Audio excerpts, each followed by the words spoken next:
Natunghayan nga nating lumabas na nga ang katotohanan sa pamilya Guerrero. Kaya sa video na ito ay pag-uusapan natin ang tatlong dapat abangan sa FPJ's Batang Quiapo. Ang bakbakan nila Rigor at Tanggol. Natunghen nga nating nakatanggap nga ng tawag si Enteng mula sa kanyang ina. Naililibing na nga si David. Kaya dito na nga sumugod ang grupo ni Tanggol para pigilan ang plano ni Rigor na paglibing kay David. At dahil armado nga ang grupo ni Tanggol, ay ayaw na nga ni Rigor na madamay pa sina Santino at ibinigay na nga lang ang bangkay ng kanyang anak kung saan inilagay nga nila ito sa isang kabaong at isinakay sa karo ng patay. Pero nagulat na nga lang sila sa pagdating ng mga pulis kung saan si Rigor nga ang nanguna sa paghabol sa kanila. Kung saan muling humantong sa matinding bakbakan ang muli nilang paghaharap.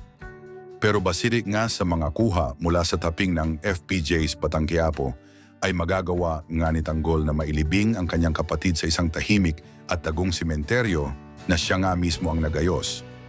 Wow, anong ginagawa mo dito? Bilang pumatay kayo namin. Di may ganito. Gusto nila patayin na po ang pamilya namin. Kailangan namin ang pagsiwalat ni Fatima ng katotohanan. Natunghayan nga nating nagtago nga si Fatima sa loob ng sementeryo. Makaraang lusubin nga sila nila Miguelito. At dahil na rin sa tulong ng isang nagmabuting loob na tulungan sila, ay naggawa nga nilang makatakas. Pero kinabukasan, nang ililibing na nga sana nila ang mga kapamilya nilang namatay, ay dito na nga sila namataan ni Tanggol at inamin na nga ni Fatima na si Miguelito nga ang pumatay kay David. Kaya base sa taping ng EPJ's Batang Quiapo, ay pumunta nga si Fatima sa meeting de avance ng partido ni Tanggol at isiniwalat niya ang buong katotohanan sa harap ng kanilang mga taga-suporta at ipinalam kung gaano kahayop si Miguelito para ubusin ang kanyang pamilya. At narito nga ang ilang kuha mula sa taping ng FPJ's Batang Quiapo na sana tulungan niyo kami sa darating na eleksyon upang matulungan din namin kayo na matupad ang inyong mga pangarap. Nandito ako sa inyong harapan, umaasa, humingi ng tulong para tulungan nating labanan ang mga lumang trapo na naupo sa ating gobyerno. Umaasa ako na sana at ang buong Maylila, walang mangyayari sa ating bansa.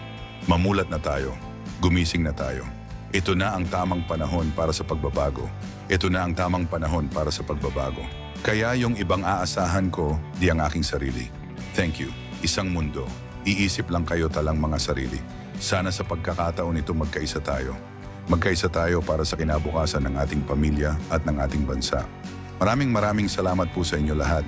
Si David, ano ba yon? Sinaksak niyo pa rin doon, nalaman ko dahil sa nasaksihan ko at nalaman ko sikreto ng pamilya niya. Pinapapatay ako. Wala siya sa bagay namin at pinagbabarik kami. Si Tito Lito, ito kaya, ano na yan? Isang Tino mismo ang puputol ng ulo ni Tanggol. Pinapangako ko, ito na huli kahit ako sa mundo. Ang paglusob nila Santino sa meeting de avance, natunghen nga nating nilusobnan nga nila Mayor Roberto ang hideout ng Red Phoenix kung saan nakaharap na nga niya si Lucio at planong tapusin ito. Pero nagbanta ito sa kanya na babawian lang siya ng mga miyembro ng kanilang grupo. Kaya napag-isip-isip niya na mas mabuting gamitin niya na lang ang mga tauhan ni Lucio laban sa mga Montenegro. Kaya inalok niya nga itong makipagsasabihin ni puwersa sa kanya na agad namang sinangayunan ni Lucio.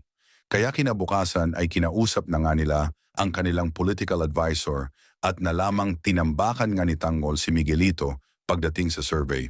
Kaya lalong naipit sa sitwasyon ang pamilya Guerrero.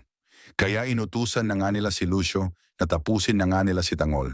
Kaya makikita nga sa taping ng FEJ's Batang Quiapo ay nagsuot na nga si Lucio at Santino ng mga political t-shirts ng partido ni Tanggol para hindi nga maghinala ang grupo nito sa kanilang mga plano. At narito ang ilang kuha mula sa